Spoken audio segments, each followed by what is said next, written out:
Hello, beautiful people, and welcome to Drawing Down the Stars. I'm Snappy, and thank you for joining me for our live tarot session today, October 29th, 2024. It's a beautiful day. It's a wonderful evening. All right, let's give a shout out to everyone here in the chat. Great to see you, Gandhi. Nikosmas, much love. Lisa, good to see you. Mike P, great to see you. Rowley, much love. Ganymede, good to see you. Leslie, much love. Holler Haint, good to see you. Daphne, good to see you. Isaac, much love. Good to see you. Alabaster, Mother Rhea, all the love in the world. Good to see you. All right, wonderful. Thank you guys for joining me. This is a good turnout. Wonderful. So let's start off by talking about our astrology. So we have now entered into that moon in Libra. Moon in Libra. Beautiful energy. The moon in Libra is really going to cause a clamor. It's going to cause a lot of people to want to be in motion, to be doing, to be connecting, to be appreciated, and to be seen, to be doing and striving for that balance, for that harmony, for that flow, to be actively moving forward. It's this energy where we're going to feel that push. And under the sun in Scorpio, we're going to feel it even doubly so, because Scorpio is kind of that erratic energy. It's an intense energy. It's an energy that really pushes us to act and to take risks and to take chances. So when you combine these two energies together, now is an amazing time to get things done, to be in flow, to be planning, to be building. And take advantage of this energy. It will really boost you. So let's take a second and talk about the title.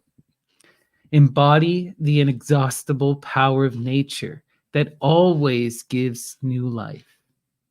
I drew, when I thought of this, the Empress card. And this is an approximation of something Crowley said about the Empress. The Empress embodies that nature, right? She is that pure, procreative, generative, feminine energy of life, right? It's that feminine in its totality, the Empress as well. You get that Aphrodite Pandemos, the lover of all, and you get that Aphrodite Urania, the absolute transcendent Virgo, above everyone, solitary and alone. And both are true. Both are true in all shades in between. That is the power of that procreative nature. It creates infinite diversity. Just look to our muses.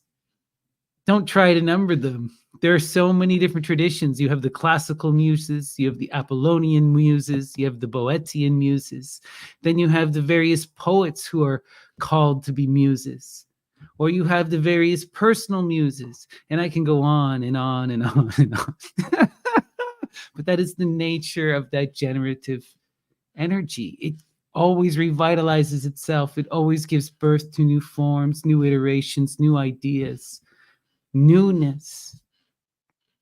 Do not be afraid of what is new. Do not be afraid to dive into creation, to be embodied in that natural energy, to be in the earth and to be in the body, and to feel this cycle moving through every aspect of you in your life, right? Powerful, beautiful energy. All right, let's now go to our Ganapati Oracle.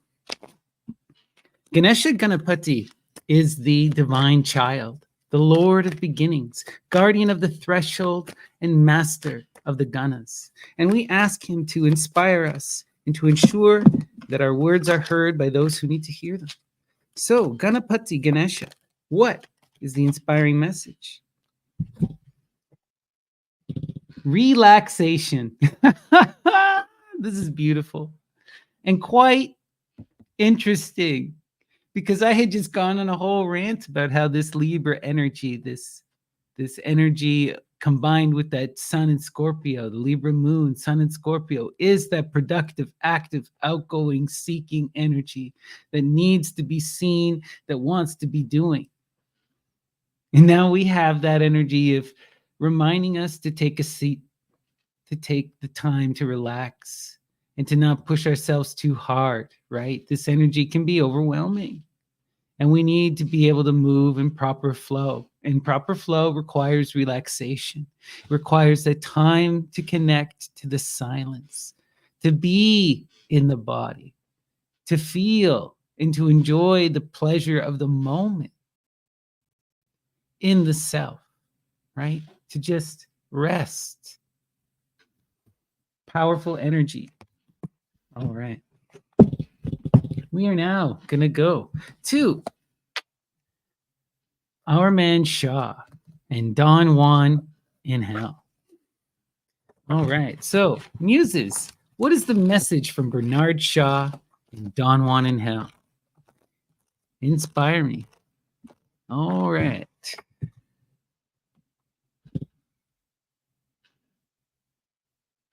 And were you not happier for the experience, Senor Don Juan?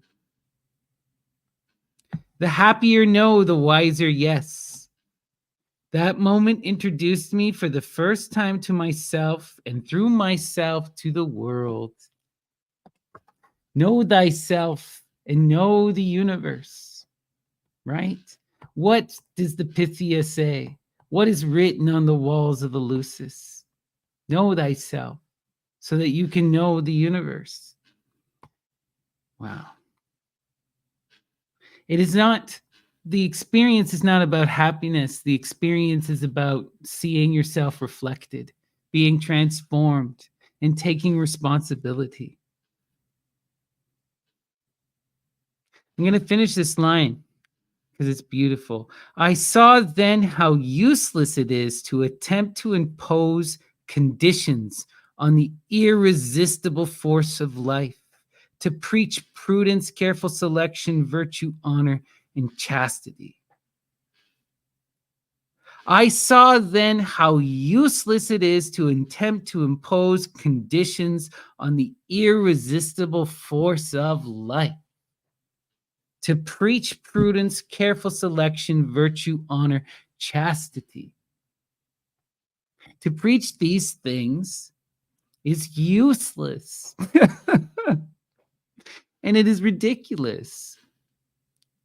It's not to say that there is not honor or power in any of these things: prudence, selection, virtue, honor itself, or chastity. But these are things that must be defined by the individual, right? By the individual. And the universe causes so much intensity. Best not to judge others. Best not to worry about another's moral attitude. Best not to worry so much about how an individual is living their life, as long as they're following that great maxim: harm none, right? Leave the world better than when you left it, Crowley, as we know. Every man, every woman, every person is a star. And that is also about that will, Seek the true will, but love under will. Love under will. Yeah, preaching changes no one, right? It's just same with the mystery and stuff. You can't, people ask me all the time, how do I get people to be interested in this? How do I show people the mythology? How do I get them to see? And I'm like, you can't make anyone do anything.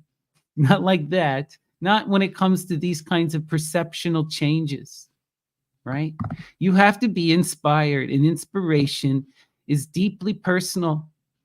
And it is not for us to force, right? You can try to expose, you can try to shock, you can have a conversation. It all depends, right? But at the end of the day, fundamentally, it comes down to that individual. They have to take the leap for themselves, right? No one can take someone's head out of the sand.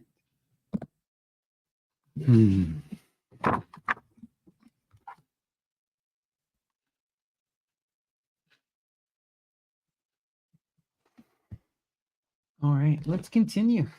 We're now going to go to Lord Byron. Muses, what is the message from Lord Byron? Inspire us this evening.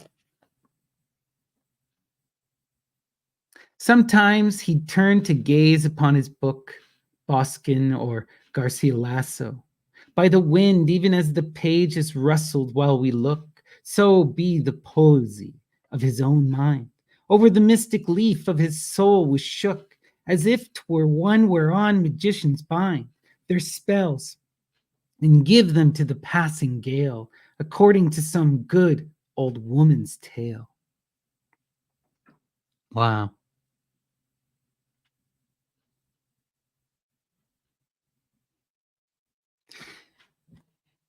You're being a bit reactionary, right? When I'm talking about all of this stuff, it's about trying to seek that higher path, but also through the lens of love and justice, right? And love and justice will cause you to make judgments when judgments are needed. But fundamentally, the point is to avoid them if possible, right? We are trying to move in harmony and flow into love. We do not need to look at our neighbor as an enemy. We need to look on others with love first until proven otherwise. But of course, there's that unspoken law of nature. Defend, right? It doesn't even need to be said. Let us continue. Sometimes he turned to gaze upon his book. By the wind, even as the pages rustled while we look, so by the poesy of his own mind. This is a really beautiful image, right? Even as you struggle to focus and to read, as the natural world causes your pages to turn, right? As you struggle to focus, so is the poetry, the poesy of one's own mind, ever running off down tangents. Over the mystic leaf, his soul was shook. Over the mystic leaf, his soul was shook. Their spells and give them to the passing gale, according to some good old woman's tale. But there's something to this distraction. There's something to the of fancy. There's something about allowing yourself to drift and to be taken, to be mused. Yes, to fall down rabbit holes. And what a great segue to go to Alice. Adventures in Wonderland and Through the Looking Glass. Lewis Carroll. Muses. What is the message from Lewis Carroll? The new words in the poem, Jabberwocky, have given rise to some differences of opinion as to their pronunciation. So it may be well to give instructions on that point also. Pronounce slithy as if it were the two words sly. Then make the G hard in the gyre and gimbal, and pronounce wrath to rhyme with bath. But this is important. This is important because they're talking about magic, right? Jibber jabber and nonsense, barbarous words. What is the difference? What's important is the melody, right? What is important is the harmony. Beautiful. All right, let us continue. We are now going to go to Lorca, Three Tragedies. Muses, what is the message from Lorca? Inspire us this evening. I want to be here in peace. They're all dead now, and at midnight I'll sleep without terror of guns or knives. Other mothers will go to their windows lashed by rain to watch for their sons' faces, but not I. And of my dreams I'll make a cold ivory dove that will carry camellias of white frost to the graveyard. But no, not graveyard, the couch of earth, the bed that shelters them and rocks them in the sky. Wow. We're getting that intense power again of the morning, right? What is Isis? Isis, that name Isis, the Greek version of Aset. It derives from the phrase ish, ish. And this is about the crying, the wailing, as she mourns for the death of Osiris, Osar, right? Beautiful stuff. And this also reminds us of that great mourning of Demeter, the great mother, for the loss of her daughter, the Cori. Her mournings cause the underworld to open up and the Cori to return, right? Or we can even think about Tammuz and Ishtar. Always the mourning, the descending to the underworld and the return. And always through that power of love is that life healed again. And with the Cori, we see the cycles of death and rebirth, the natural cycles. With Isis, we see that cycle of generation in the children, right? Osiris is reborn as Horus, and Horus takes vengeance of the father upon Seth, right? Powerful stuff. And it's a recurring theme all about the morning. Let me read this again.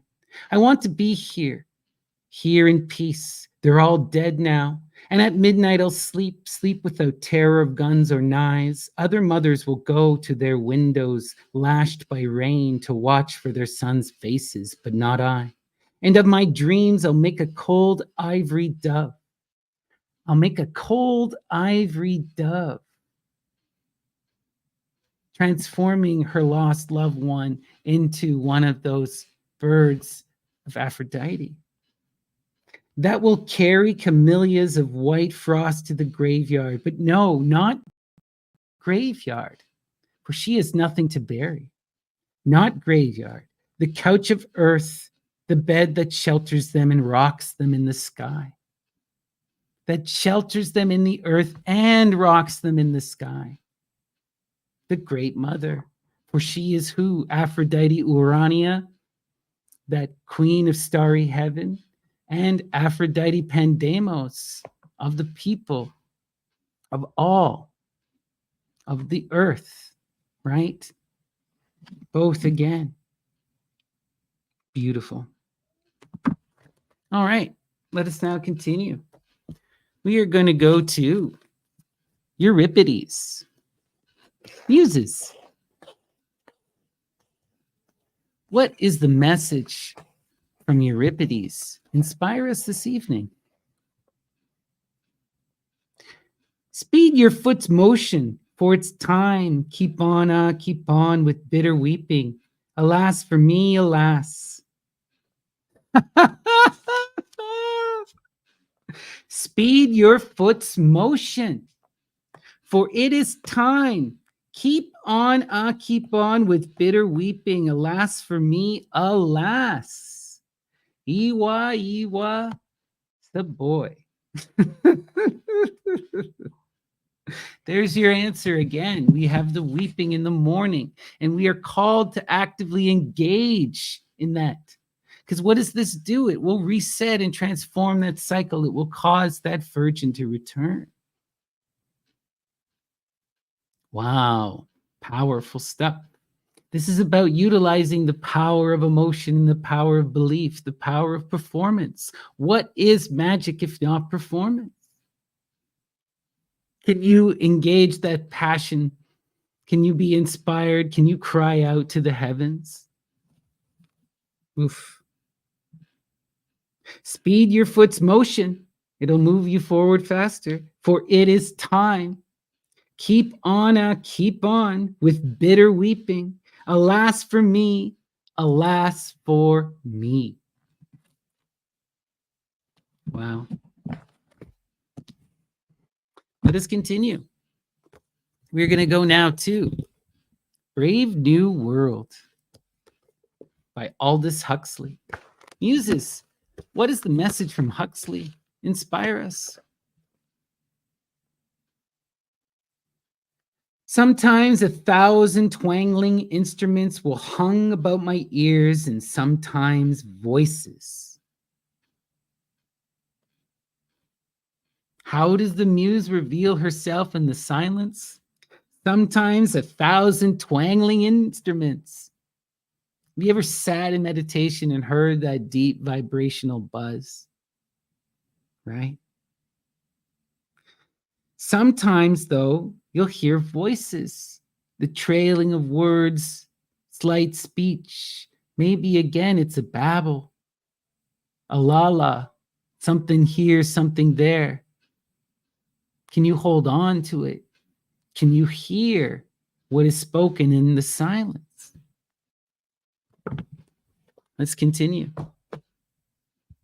We are going to go to A Sinister Assassin by Antonin Artaud. All right. Muses, what is the message from Antonin Artaud? Inspire us. Because the sun really appears right at the base of the crosses, as though as a ball of lightning. And that lightning is never going to grant forgiveness. What is it never going to forgive? The sins of the people and of the surrounding village? And it's for that reason that for several weeks before the ritual, you can see the Tarahumara people engaged in purifying themselves and dressing in clean white clothes.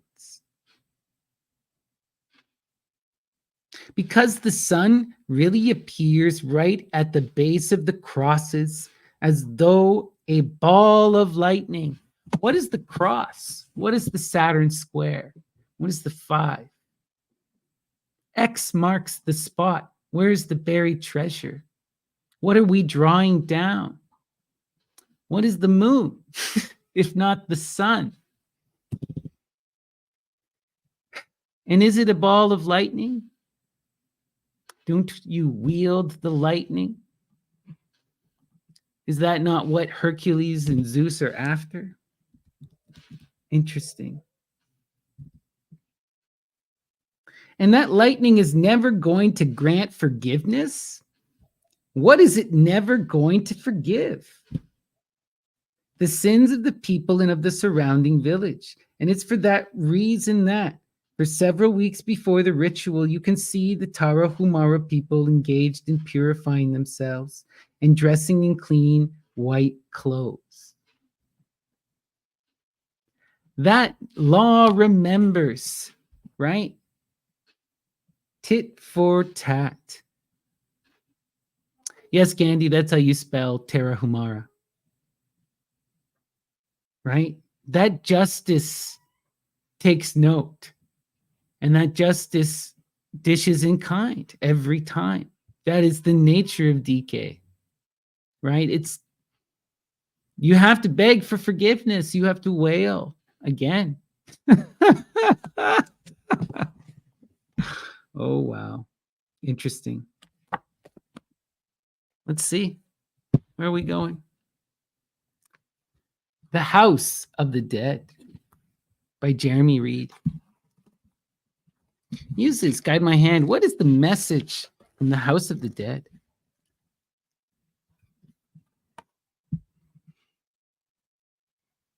With smoke masses like floating continents, and wait on the drag queen Tiresias to appear in a black dress as transgender avatar, and learn from him mappings that take you to your island that slipped out of geography, where the laws of space-time start to break down and cross the frontiers into other worlds, leaving you orbiting a dark blue sea. With smoke masses like floating continents. So much smoke surrounding them. And this makes me think of some of the descriptions we've heard of Socrates, who's said to have his head in the clouds and in the stars. And wait on the drag queen Tiresias. I love this imagery. Drag queen Tiresias. Famously, Tiresias is the one who goes through several different changes in gender, in sex, literal sex change. And he gives birth to children. He fights in wars. He experiences the totality of both genders. And even at one time, he's transformed into a mouse. Interesting, powerful character, the great sage Tiresias. And if you remember your Odyssey, Tiresias is that underworld spirit that Odysseus contacts in order to gain advice on where he should go in order to find his way back home. So, with smoke like floating continents and wait on the drag queen Tiresias to appear in a black dress as transgender avatar and learn from him mappings that take you to your island that slipped out of geography, where the laws of space-time start to break down and cross the frontiers into other worlds, leaving you orbiting the dark blue sea. Wow. Transporting you to other worlds, right? Because in order to return to where you had come from, you have to go to the past. Wildness. Space-time breaks down. You cross the frontier into other worlds, leaving you orbiting that dark blue sea. Beautiful. Okay, let's continue. What do we want to do next? Oh, yes. The Telltale Heart in Other Stories, or Other Writing, sorry, by Edgar Allan Poe. Muses, what is the message from Edgar Allan Poe?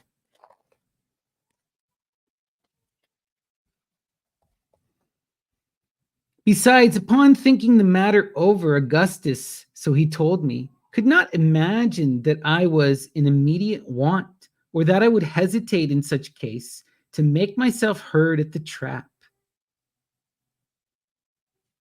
Augustus. Immediately, I think of Emperor Augustus, right?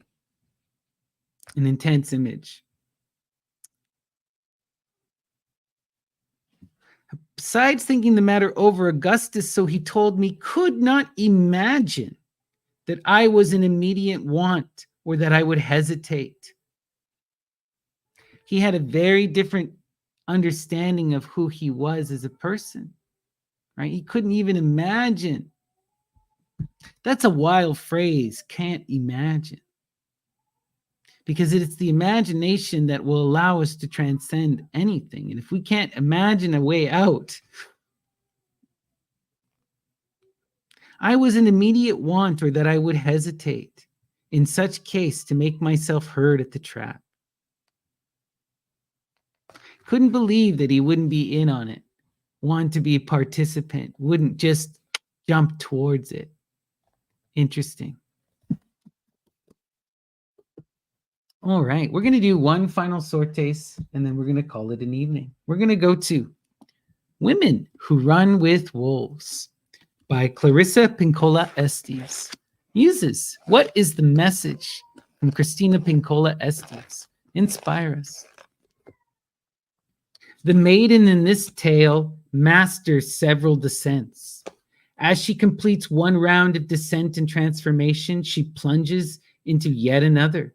These alchemical rounds are complete, each with a negredo loss, a rubetto sacrifice, an albedo coming of light, following one upon the other, the king and the king's mother, each have around themselves all this descending and loss and finding and strengthening portrays women's lifelong initiation into the renewal of the wild.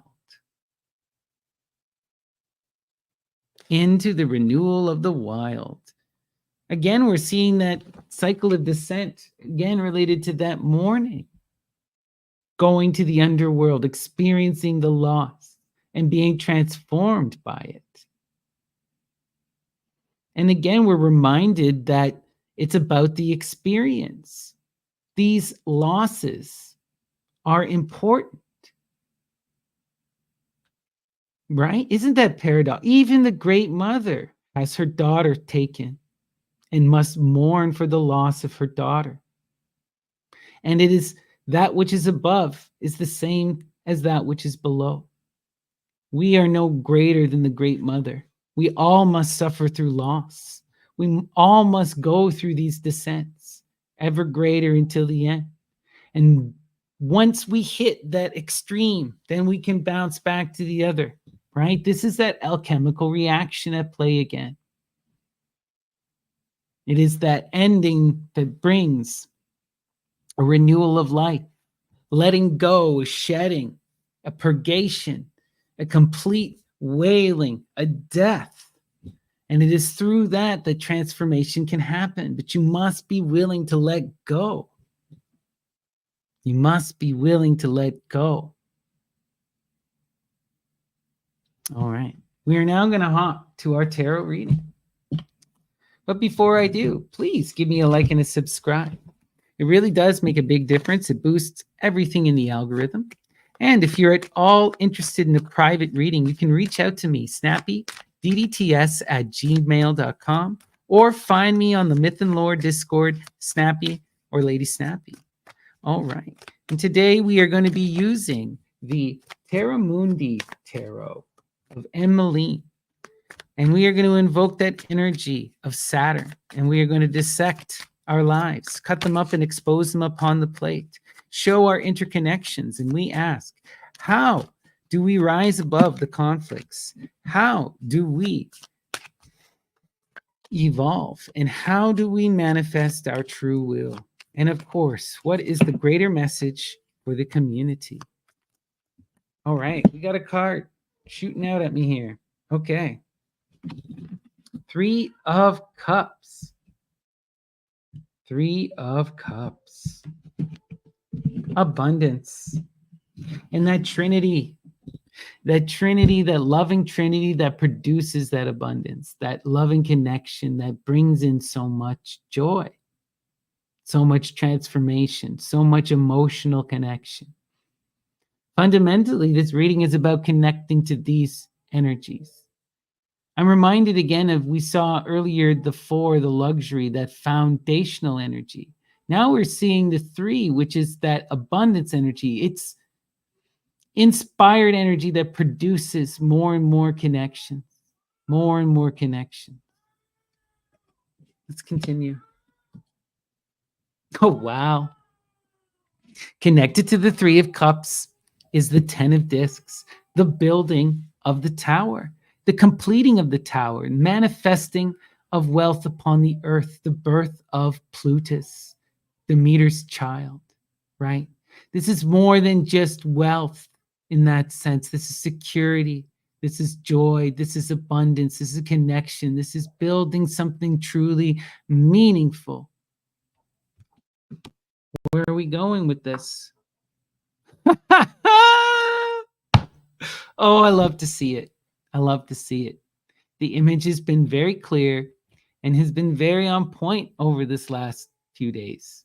The Queen of Swords is that great teacher, right? That feminine energy in the pursuit of the mystical sign of air, who seeks on one hand to defend and bring justice, and on the other to teach and share knowledge, right? Ever the kin builder, ever the community builder, ever the transformer, the one who sees and acts. Beautiful, profound energy, the Queen of Swords. And it is these energies of abundance connecting to this relationship, this powerful connection, that's going to manifest this queen energy, allow us to embody her, to be that teacher, to be that defender of wisdom.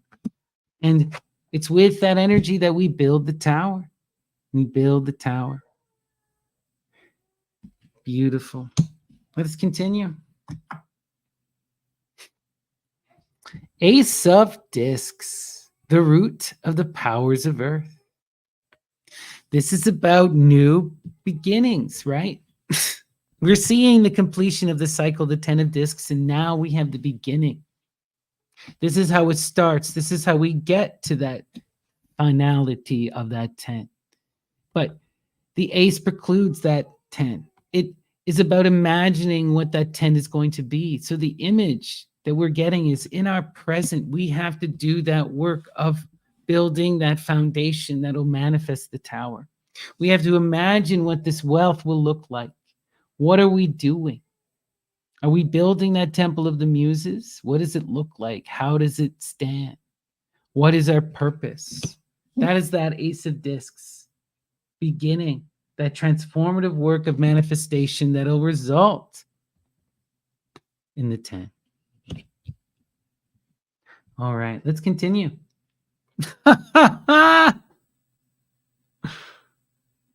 We saw this energy yesterday.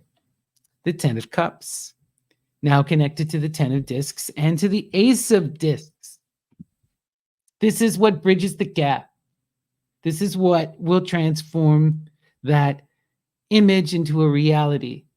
It's establishing and connecting to a loving community, working in flow and harmony as a greater whole, coming together, right? Look, the chimera is like phonies, made up of so many different parts, right? And it feasts upon the fruits of the labor of many, because it's all about coming together to create and sustain that force. We can come together to create in our own image at the top as that community, give birth to something, give birth to that tower, that well. Wow, let's see where this is going. Valor, 7 of Wands. The key is to continue to be inspired, to push yourself, and to be true to your moral ideal, right? This is about building upon the success, the victory card, right? The 6 of Wands. And we build on it, we transform it into the 7. The 7 suggests that there is a struggle, but at the same time, it's a call to action and a call to success, of lighting that way, of carrying the torch, of manifesting our dreams, of being inspired. All right, let's see where this is going. At the top of our, wow, we have the 6 and the 10 and the ace. We have the 3 points along the tower in order to build it. We go from the ace of discs through that 3 of cups to produce that success, that 6, that middle balance, that powerful energy that will bring us to this, that truly growth energy, that sustaining energy. Where is this going? Interesting. Out of the success, this success is going to spur this energy of transformation, right? Of rebirth, of letting go of certain parts of the self, right? Again, I'm thinking about the sorties that we kept having about all of this mourning, all of this crying out, right? This is about truly embracing that energy, truly letting go of the past and committing to something new, shedding that old self in order to cause that other reaction. There has to be a transformation. There has to be a death in order for this new love to come in, this new power, right? But out of that death, we get that 10 of discs. We get that 10 of cups. Wow. Let's continue. Interesting. And the final card we have is the Prince of Cups, right? The air and water. Profound energy, Addis energy, right? Addis energy. This is that energy of recognizing that you're in the depths. What I'm seeing here too with the death card, what we're seeing is it is about a transformation. That this Prince card, the Prince of Cups, they do on one hand recognize that they are in that filth, right? That they are bound to the earth and that they must transform and reimagine themselves. They have to let go of that past and be reborn. They understand this and they're willing to go through that transformation, right? They undergo the castration, the divine imitation in order to become that great mother. What I'm seeing here with this energy is that we have to move beyond the prince. Recognition that we're in the mud is not enough. Engaging in that madness is not enough. Now we must become justice, Libra. We have to embody that energy. We have to finish the transformation, right? And we have to let this go. We have to transform and be reborn. And that's when the success will come.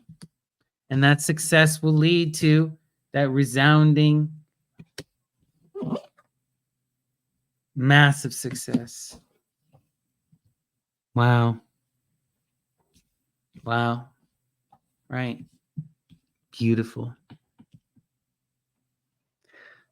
Let us continue. Grief and loss, it's not about letting go. It's about crying out until you can bring that image, putting all that frustration, all that passion, all that fire into everything with its totality. That wailing, that begging, that grief, using that energy to raise the dead, right? All right, we're now going to flip and take a look at the full spread. But once again, please give me a like and a subscribe. It really does help. And if you're inspired to, please leave a comment. I always read them and really appreciate it. And I'd love to see you come join the Myth and Lore Discord. It's a wonderful community. Come say hi. All right, let's take a look here. We're going to start with that 10, right? In order to produce that wealth, you have to let go of that past.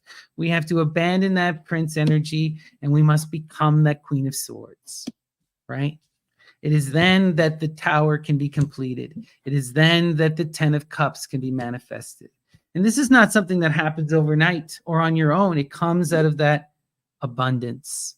It comes out of this connection, this loving energy that will produce connection and transformation. And it comes through the process of building, right? We become that queen when we learn to love and engage and take responsibility as part of this trinity. We become the queen when we begin to imagine and design the tower. What can she do but manifest this energy? At least part of it. Beautiful, right? And it brings that success. If we want that success, we have to be willing to really imagine what we're going to do and put it into action. And it has to be a partnership that will grow and expand in loving abundance and connections. That Queen of Swords energy, right? This is where we need to be going. We need to be taking responsibility, becoming that mature educator, that defender of wisdom, that reason, that energy of Libra, the watery air, right? And we get to that energy how? By being true to our morals and our valor, Addis, the prince and the queen here, they see things the same, right? The prince understands what needs to be done.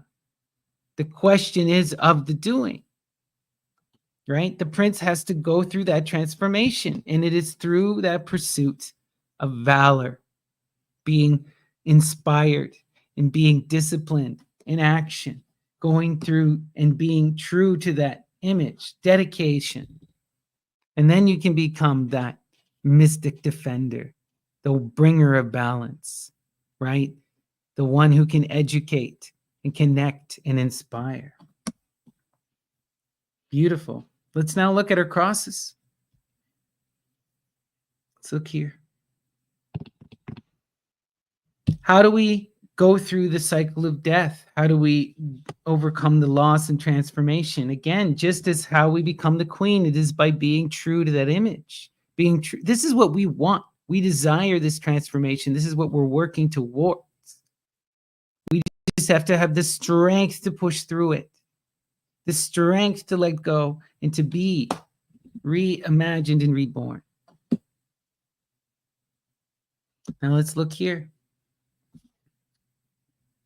It's that Prince of Cups that brings in that loving energy, right? That will produce that Ten of Cups. There's two parts to this cycle, right? We have to be that prince for a time. Becoming that queen is a process, one that will require valor and self-refinement and require connecting in loving flow. It's not a transformation that happens overnight. And as we connect to that love and flow, we will manifest more community. And it is through connecting with others in that loving community, in that abundant energy, that'll bring about that full transformation, that'll manifest that 10 of discs, right?